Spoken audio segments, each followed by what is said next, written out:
big right shot as the counter. That's back to me as the first. The big left. And that has ended this one. Ross Levine remains the Karate Combat middleweight champion. I'm a two-time Karate Combat middleweight world champion, looking for my third world title. First time ever two-division world champion.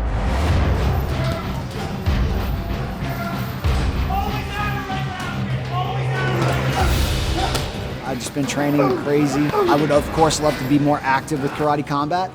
We've anticipated getting up to the 205 division, and it's finally here. So, you know, I always joke about the best time to get me was yesterday because my team is always getting me better and better and better, and we're just evolving.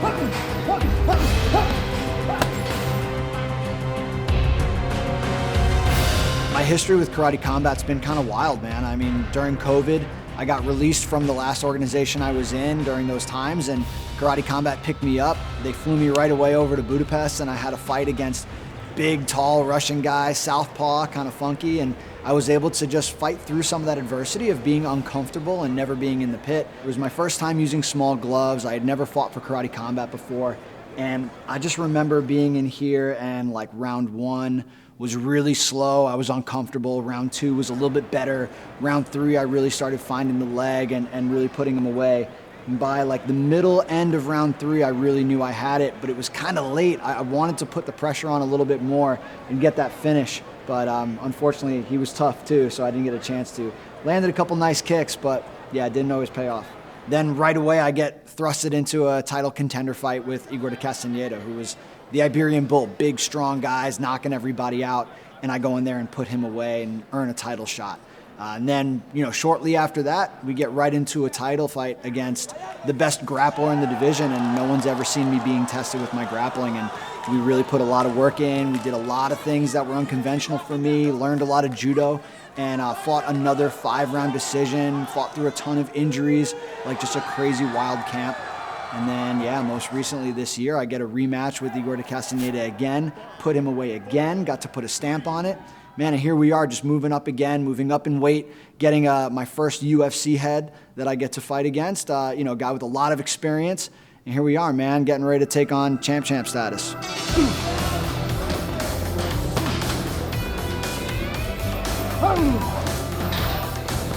Camp really is no major difference than my everyday training. I mean, I do the same stuff.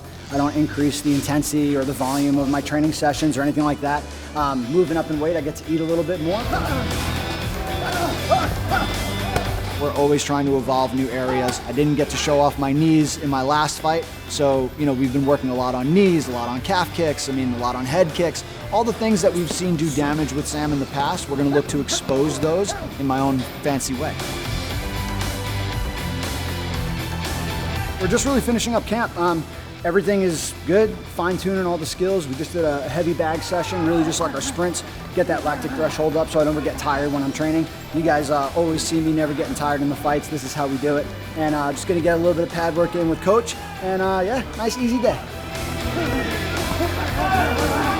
I'm used to having the size advantage. I'm definitely bigger than everyone else in the 185 division. My height, my reach, you know, probably my speed and power are also at top of the level in the middleweight division. Moving up to 205, I really don't think a lot of that's gonna change. Certainly Sam is gonna be bigger than me. We know that. There's nothing I can do to fix that. So I'm not going to worry about the things that I can't control. I work on the things that I can control. So my strength and conditioning has been incredible. My nutrition has been incredible. My diet, my gas tank are impeccable. I'm definitely going to be one of the fastest person he's ever fought before. I have a variety of skills that he's probably never seen or had to deal with at the same time, and in a rule set that he doesn't have a lot of experience with. So I'm not too worried about some of those other metrics. I've fought guys that are bigger than Sam. I've trained with guys that are 205 world champions in their respective combat arts, so I'm not too concerned with the size disadvantage. I just can't wait to get in there and show my skills. He's just training harder and training more, you know, not having to worry so much about cutting back calories. Instead, he's fueling the beast, right? He's looking strong. He's dropping people more regularly. You guys are going to be in for a treat when he fights.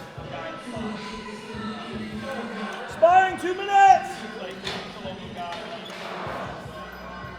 The drills that we do when it comes to my training sessions are all very specific to the fight. We take our time, we really study and break things down in the beginning. We try and look for all the missing links in Sam's game, and we try to fill them with my technique and my strategy. So we're building on all of those little pieces in my bag sessions, in my training, my drills, my pad work, and then of course my sparring, getting people his size, lefties, being able to do different things that are similar to what Sam does. And then from there, we just put all the little pieces together, and we're gonna show up on fight night like we always do. I love the fact that Sam Alvey is my first fight at 205. This is a guy who came into the league calling my name right away. Turbo Ross, you are the man at 185. You are a genius when it comes to fighting. And I would be honored to step in the cage at 205 against you. He's not afraid of a fight. He's never been afraid of a fight. He always shows up. He's game. And those are the type of guys that I want to fight. Those are the guys that motivate me to get up every morning and train my ass off. So I'm super excited to fight a guy like Sam. I know he's going to bring the fight, and we're going to have some fireworks in the pit. And I'm looking forward to exploding all of those fireworks and making sure that I walk away the winner. Dry low kick, and he throws his cross. Preparing for Sam is something we've done before. Sam is a great person. Who doesn't like Sam Alvey? But as far as a martial artist, he's a big, strong, powerful southpaw. We've encountered this opponent before, this style, this discipline, and Ross knows what to do. I thought Sam's debut fight was great for him. It was terrible for his opponent. He was in there with a guy who really had no business in being in there with him, and that's no disrespect to Adam Ramos, but it's just someone who's had maybe his second professional fight ever against somebody like Sam who's been in there with killers his whole life. So Sam did whatever he wanted in the pit. He showed exactly what he always shows. He sits back, he waits, and he counters and he knocks people out. Again, that's what Sam does. It's what he's good at. It's his bread and butter. And his opponent allowed him to do that, so of course Sam looked great. Stop! I think every fighter presents their own puzzle to solve, right? Sam's got big power. He's obviously going to be bigger than me. So, again, I can't really worry about all those details. I just focus on what I need to do. The blueprint's out. Sam's got a ton of experience, which means there's a ton of video on him. So, like I always do, my team and I, we study like crazy. We break up all the little fine points, and I'm going to have an answer for every single problem that he presents. We've seen every type of opponent before, so we're just going back in our library of experience rather than creating new stuff, and we're going to put that together on that Friday. Honestly, I never feel like any of my fights are an even matchup, and again, that goes back to my confidence and my preparation. I have the best team in the world. Coach Andrew Cornell, my striking coach Jake Manini, my nutritionist Trisha Cornell, and all of my amazing training partners. We put together game plans like nobody else, and my record speaks for itself. My performances speak for themselves, so I'm always working on getting better.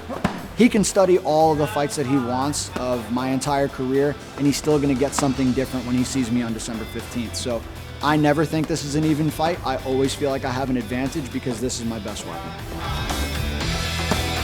Ross, it was inevitable he was going to fight for a second belt. He wiped through the first division. He's going for the second one. No one's as hardworking, talented, or driven. That second division world title is coming home to us that Friday night. I'm excited that it's finally time to get back in the pit and show off all the new things I've been working on. Thanks for watching. I'm Layla, and if you liked what you just saw, make sure you subscribe.